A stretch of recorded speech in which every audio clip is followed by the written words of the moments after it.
Hello! నమస్తే. Welcome back to my channel Chandana DIYs. ఈరోజు video వచ్చేసి చాలా స్పెషల్ అనే చెప్తాను. ఎందుకంటే సీజన్ ఏంటి ఇప్పుడు మామిడి పళ్ళ సీజన్ అయితే అయిపోవచ్చింది ఆల్మోస్ట్. తర్వాత నేరేడు పళ్ళ సీజన్. సో, నేరేడు పళ్ళు మీలో ఎంతమందికి తెలుసు? తెలిస్తే దాన్ని ఎలా తింటారు? అందరూ రాగానే తింటారు. కానీ నేను మాత్రం ఈరోజు జామ్ చేయబోతున్నాను. నాకైతే ఫ్రూట్స్‌తో జామ్ చేయడం చాలా ఇష్టం. ఎందుకంటే మా ఇంట్లో ఉన్నారు ఇద్దరు పిల్లలు. అన్ని ఫ్రూట్స్ బానే తింటారు గానీ, ఈ జామున్ మాత్రం స్టార్టింగ్‌లో తినకపోతుండే. సో, ఎందుకు తినట్లేదు అనంటే కొంచెం దానికి వగరు, పులుపు, తీపి కలిపి ఉంటది కాబట్టి ఎక్కువగా మా బాబు తినడనమాట. సో, నేనేం చేశాను, జామ్ ప్రిపేర్ చేశాను. ఇట్లా బెల్లం యాడ్ చేసి చేశాననమాట. ముందైతే ఒక కప్పు నేరేడు పళ్ళు తీసుకొని ఇలా ఉడకబెట్టుకోవాలి. ఉడికిన వాటిని ఇలా స్మాష్ చేసుకోవాలి కొంచెం కొంచెంగా. ఎందుకంటే దాంట్లో ఉన్న పల్పంతా బయటకొచ్చేసి సీడ్స్ డివైడ్ అయిపోవాలనమాట.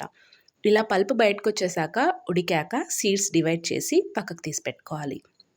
దాంట్లోనే మనం తురిమి పెట్టుకున్న బెల్లంని యాడ్ చేసుకొని థిక్ గ్రేవీలాగా అయ్యేలాగా కుక్ చేసుకోవాలి. అయితే నేను ఇక్కడ చక్కెర వాడలేదు. జస్ట్ బెల్లం మాత్రమే తీసుకున్నాను. అందరికీ తెలుసు బెల్లం ఎంత హెల్ప్ చేస్తదో బ్లడ్ ఇంప్రూవ్‌మెంట్‌లో.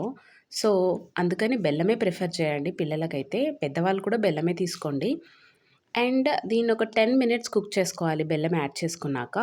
మీడియం ఫ్లేమ్ కాకుండా స్లోలోనే పెట్టుకోవాలి. స్లో అయితేనే మనకి అడుగు పట్టదు. ఎందుకంటే బెల్లం యాడ్ చేస్తే అడుగు పడుతుంది కదా! సో, 10 మినిట్స్ అయిపోయాక ఈ కన్సిస్టెన్సీ ఇలా ఉంది. కలర్ అయితే సో బ్యూటిఫుల్ పర్పుల్ కదా! చాలా చాలా బాగుంది.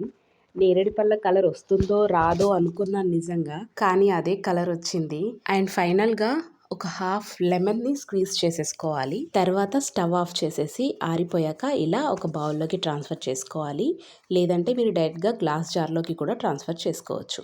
So, this is the final look and consistency awesome ఉంది కదా! నిజంగా జామ్ లాగే.